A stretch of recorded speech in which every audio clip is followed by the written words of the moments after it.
देखिए 2009 के अंदर एक तबाही मची थी और उस समय धन का आवंटन काफी हुआ था। मेरा सिर्फ ये कहना है कि जब इस प्रकार की आपदा के लिए धन का आवंटन होता है तो हमें एक रियलिटी चेक करना चाहिए कि धन कहाँ गया और कितना आया था। जब वो नहीं करेंगे तो अंदाजा नहीं लगेगा। जब मैं बार बार कहता हूं कि बंगाल ग्लोबल बिजनेस समिट में 12,30,000 करोड़ का इन्वेस्टमेंट प्लेज किया था, 50% का काम हो रहा है ऐसा विधानसभा में कहा गया है, तो आप जानना चाहेंगे वो कहाँ है, वो कौन से प्रोजेक्ट है, किसका इन्वेस्टमेंट है, किस स्टेज पर है, या जहां हम पहाड़ की कल्पना कर रहे हैं वहां हमें कुछ दिखाई नहीं दे रहा है। देखिए, जब तक ट्रांसपेरेंट नहीं होंगे, अकाउंटेबल नहीं होंगे, तब तक विकास की धारा तीव्र नहीं हो पाएगी। पेंडेमिक परचेज 2000 करोड़ का मामला आया, माननीय मुख्यमंत्री ने खुद जांच बैठाई, किसी ने उनको कहा नहीं था। जांच बैठाई क्योंकि उनको लगा कि 2000 करोड़ का परचेज पेंडेमिक के दौरान हुआ है, इसमें अनियमितताएं हैं, इसमें कुछ ऐसी बातें हुई हैं जो कानून के दायरे के बाहर हैं, पर आप भी नहीं पूछते और वो भी नहीं बताते कि उस रिपोर्ट का क्या हुआ। आपने अच्छा प्रश्न पूछा था। अम्फान की ऑडिट का इसलिए कहा कि अम्फान रिलीफ डिस्ट्रीब्यूशन के अंदर अनियमितताएं हुई है। सरकार ने रिव्यू पिटीशन लगाया, खारिज हुआ, दोबारा रिव्यू लगाया, खारिज हुआ। मुझे तो ये समझ में नहीं आता कि कोई भी संस्था यदि आपके काम की जांच करती है, आपका विरोध नहीं होना चाहिए, दूध का दूध पानी का होना चाहिए, क्योंकि काम हम सबको निष्पक्षता से करना है, ईमानदारी से करना है। तो वो सीएजी का ऑडिट होगा, पता लगेगा। पर ऐसे हालात क्यों हुए? हालात इसलिए हुए कि जिनके पक्के मकान थे उनको मकान की कईयों को मिल गई, मीडिया में कुछ जगह छपा तो जांच का आधार हुआ, इसलिए हुआ। सर, सबसे पहले तो मैं और आप अपना काम करें। खबर वो है जो छिपाई जाती है, जो छिपी हुई है वो आपसे छिपी हुई नहीं है। जिस दिन आप खबर देना चालू कर देंगे, जिस दिन आप ये उजागर कर देंगे कि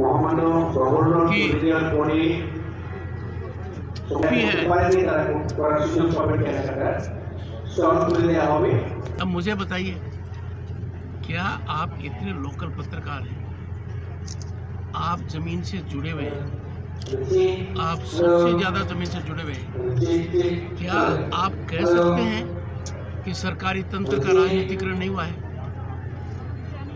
क्या आप हैं कि सरकारी कर्मचारी राजनीति का काम नहीं कर रहा है?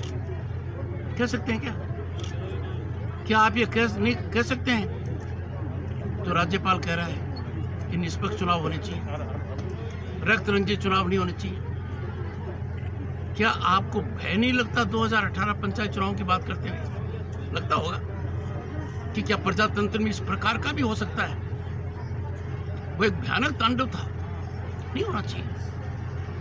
आपका राज्यपाल राजनीति से जुड़ा हुआ नहीं है, पर इस बात से जुड़ा हुआ है कि कानून का राज हो, कानून को लोग अपनी मुट्ठी में न लें, कानून से लापरवाह और बेपरवाह न हो जाएं। यदि अगर सरकारी कर्मचारी कानून से बेपरवाह हो जाएगा, लापरवाह हो जाएगा, मनमर्जी से काम करेगा, राजनीति करेगा, उसका काम थोड़ी है। यदि ऐसा करेगा, कानून का शिकंजा उस तक निश्चित पहुंचेगा, क्योंकि कानून सबसे बड़ा है। कोई अपने आप को कितना ही कद्वार माने, कानून में उसकी अकाउंटेबिलिटी है, क्योंकि हम प्रजातंत्र में हैं। प्रजातंत्र का सबसे मूल आधार है रूल ऑफ लॉ। मेरे पर भी लागू है, आप पर भी लागू है। इसलिए मैं कहता हूं, मेहरबानी करके डर निकालिए।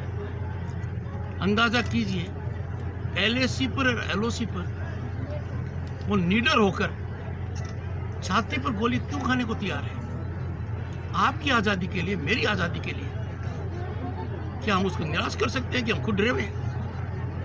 हम इतने डरे हुए हैं कि हम डर की बात नहीं कर सकते डर कर? आपके प्रश्न का उत्तर मिल गया। बात करिए, खुद की कर रहे हैं। ये मेरा प्रश्न आपसे, आप बताएंगे राज्यपाल का एक काम जिसमें आप ये प्रश्न पूछते हैं? बताएंगे मेरे को? हाथ जोड़कर विनती कर रहा हूं, don't be their mouthpiece. मुझे इससे परवाह नहीं है, आप बताइए। मैं आपके कटघरे में खड़ा हूं। क्या आपको लगता है 30 जुलाई 2019 के बाद राज्यपाल ने कोई ऐसा आचरण किया है? बोलिए, आपका प्रश्न है। आप पत्रकार हैं, आपने मुझे प्रश्न पूछा है। ये प्रश्न आप हर किसी से नहीं पूछ सकते। मुझसे पूछा है, मैं जवाब दे रहा हूं। मैं तो आपसे इतनी याचना कर रहा हूं हाथ जोड़कर, क्या आप मुझे बताएंगे कि आपके प्रश्न का आधार क्या है? या आपके कान में कोई कह देगा वो प्रश्न पूछ लेंगे? बताइए मेरे को, मैं याचना कर रहा हूं आपसे। आपको लगता है राज्यपाल की किसी बात से लगता है? वो तो खुद मुख्यमंत्री बोल रहे हैं। मैं कह रहा हूं कि आपको ये प्रश्न सोचते समय दिल से नहीं सोचना चाहिए था कि मैं इतना वाई हाथ प्रश्न राज्यपाल से क्यों पूछूं जिससे मैं कन्विंस नहीं हूं। मैं एजेंट हूं भारत के कॉन्स्टिट्यूशन का, मैं सिपाही हूं भारत के संविधान का, उसमें कोई कोताही नहीं करूंगा। और मैं आपकी इज्जत इसलिए करता हूं कि आपने प्रश्न पूछा है। मेरी बात को आप अन्यथा मत लेना। I see growth in all of you. मेरे बातचीत के अंदर ग्रामीण परिप्रेक्ष्य के पत्रकारों से मैं दिल से बात करता हूं, क्योंकि जो हालात है औरों को एक्सरे पता लगती है, उसको सीटी स्कैन पता लगता है, आपको तो MRI है, आपको तो हर चीज पता है। आप पर बंधन ज्यादा हो सकते हैं, आपकी जानकारी सर्वश्रेष्ठ है, इसलिए मैं कह रहा हूं। वो तो कल नवान्न अभियान में हर कोई अपने दायरे में रहे और प्रशासन नियमानुसार काम करे, ये मैं लगातार कहता हूं। मेरा ये कहना है, क्या आपके मानव अधिकार तब तक ही सुरक्षित है क्या जब आप सत्ता के नजदीक हो? आप सत्ता से अलग हट गए या प्रतिपक्ष में हो तो क्या आपके मानव अधिकार नहीं रहेंगे? क्या आपको कानून का फायदा नहीं मिलेगा? ये मेरा कहना है। बाकी राज्यपाल का राजनीति से कोई लेना देना नहीं है, शासन व्यवस्था से। Wish you best of luck. Democracy का क्या कोई मतलब है यदि अगर मतदाता निर्भीक नहीं है तो? है क्या मतलब? क्या उस फ्रीडम का कोई अर्थ है जहां मतदाता अपना मत ढंग से नहीं दे पाए? क्या लाखों लोगों ने इसलिए जान दी थी कि किसी के डर से नतीजा डेमोक्रेसी में छीन जाएगा? That the verdict will be stolen by those who engage in criminal activity? ये नहीं हो सकता। 2018 का रिपीट होना प्रजातंत्र के लिए घातक होगा। 2021 एक मौका है, पश्चिम बंगाल की पावन भूमि है, यहाँ से एक संदेश जा सकता है। We will have role model elections। Bharat का चुनाव आयोग बहुत सशक्त है। आपका राज्यपाल जब बार बार कहता है तो इस महायज्ञ में हर व्यक्ति की आहुति है। सबसे बड़ा स्टेक होल्डर मतदाता है। मैं तो यहाँ तक कहता हूँ, फ्रीडम ऑफ प्रेस के बारे में क्या कहा जाता है? There must be freedom to write but there must be freedom after writing also. आपने लिख तो दिया, पर लिखने के बाद आपका फ्रीडम नहीं रहा तो आपकी आज़ादी खत्म है।